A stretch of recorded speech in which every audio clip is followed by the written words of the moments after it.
Marthandam மேம்பாலத்தில் கனிமவள lorry மோதி 2 பேர் படுகாயம்.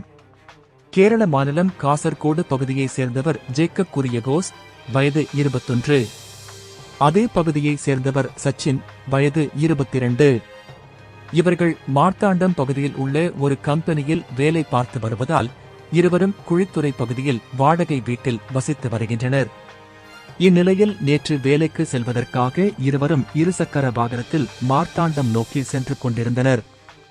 Jacob Kuriakose வாகனத்தை ஓட்டவே சச்சின் பின்னால் அமர்ந்திருந்தார். அப்போது அவர்கள் மார்த்தாண்டம் மேம்பாலத்தில் சென்று கொண்டிருந்த போது எதிரே கனிமவளம் ஏற்றி வந்த லாரி ஒன்று மோட்டார் சைக்கிள் மீது மோதியது. இதில் இருவரும் தூக்கி வீசப்பட்டு படுகாயமடைந்தனர். உடனே அக்கம் பக்கத்தினர் அவர்களை மீட்டு மார்த்தாண்டத்தில் உள்ள ஒரு தனியார் மருத்துவமனையில் சிகிச்சைக்காக சேர்த்தனர். மேலும் விபத்தை ஏற்படுத்திய லாரி நிற்காமல் சென்றது. தொடர்ந்து இந்த விபத்து குறித்து மார்த்தாண்டம் போலீசார் வழக்கு பதிவு செய்து விசாரணை நடத்தி வருகின்றனர்.